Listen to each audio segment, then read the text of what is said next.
Hey guys, it's me, Mike. This is my third installment of the Guitar Webisode series, about the guitars that I've used either live or on a record. So this one's going to be about my Purple People Eater. It's kind of got a unique history, at least interesting to me, and probably to anyone else who has come up playing guitar in the last 20, 30 years. I call it the Purple People Eater, so let's dig into it.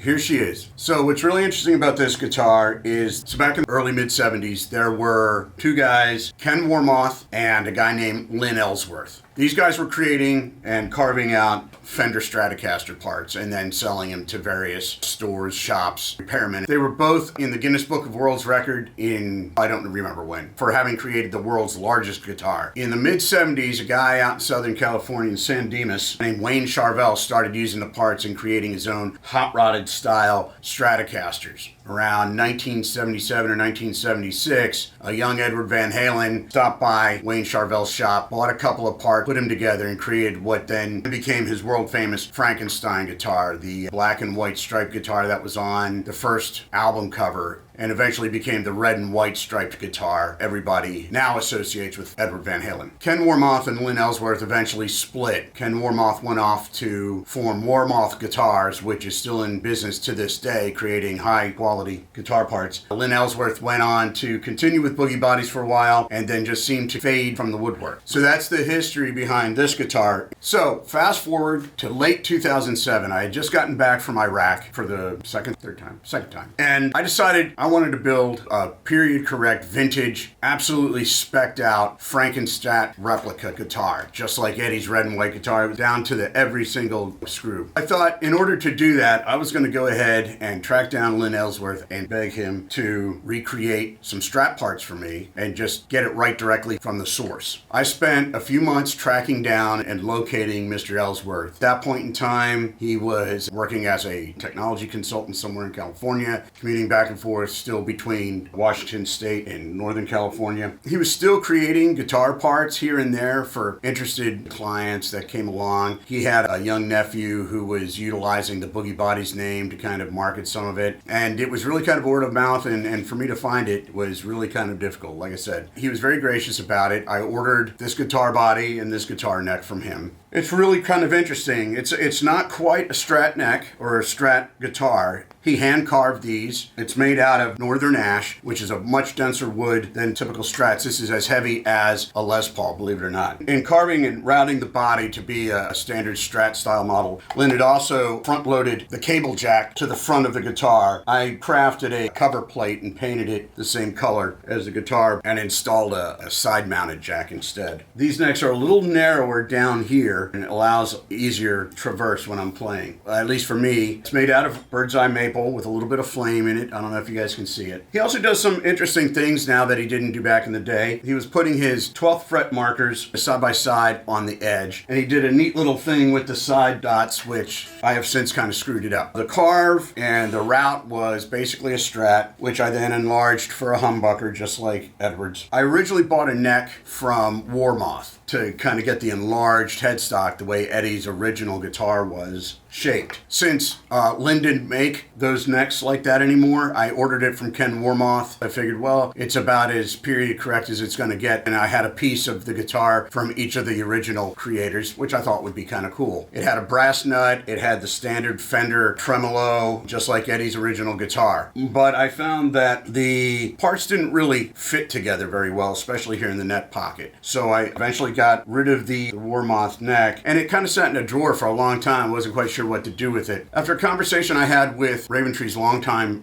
producer and engineer, Chris Suter, who's down in Charlotte, he suggested, Mike, man, if it's not working out as a replica, make it a player's guitar, make it what you want it to be. And I thought, he's right. There was also something else that was going on with this guitar. It's kind of strange. It's almost like there was a curse, or there was a certain thing about these two pieces of wood, this neck and this body. I tried 3 different necks on this guitar. 2 of them from Warmoth, and another one aftermarket neck that had kind of like a banana headstock on it. I even tried a Kramer neck on it. It just never seemed to play well. It didn't line up right. It just didn't sound good. It was really bizarre. And so it went into a drawer for a very long time. So after Chris had given me that advice, I decided to dig out this neck. I had it reshaped a little bit, and I installed a Floyd Rose. If I'm going to make it my guitar as a player's guitar, I'm going to make it what I need live.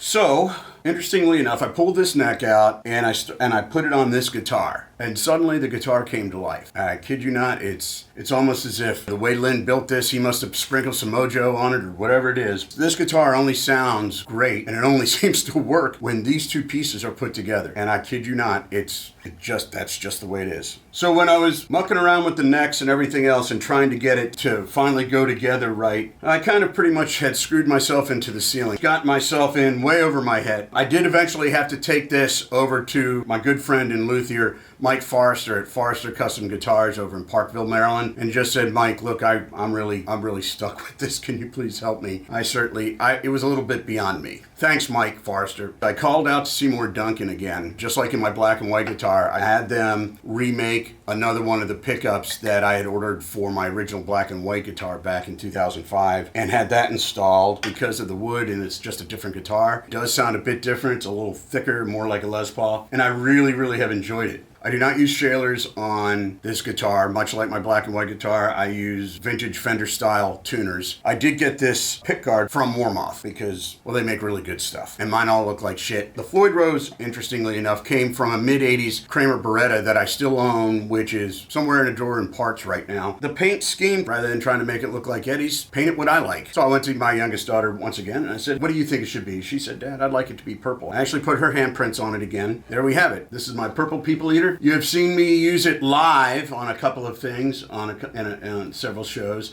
and I think we used it live in our Orion EP release. And in 2018, I was using it live quite a bit. My black and white guitar had pretty much kind of started falling apart, required a lot of rebuilding, maintenance, and other things. So I was using this one live extensively, and I believe I used it live on our Live at Orion Studios EP that we released that year. You've also heard it on the Devil's Red Mistress record. I used it on, I think, Superstition. We recorded Superstition with this guitar. So that's it. That's my Purple People Eater. I hope you guys enjoyed the webisode. Please don't forget to hit that subscribe button and ring the bell. If you're really into our music, go ahead and check out our Facebook page. We also have a private Facebook Raven Tree Street Team group. It'd be really terrific to see you join there. Reach out to us anytime with any of your questions. I look forward to your comments, etc.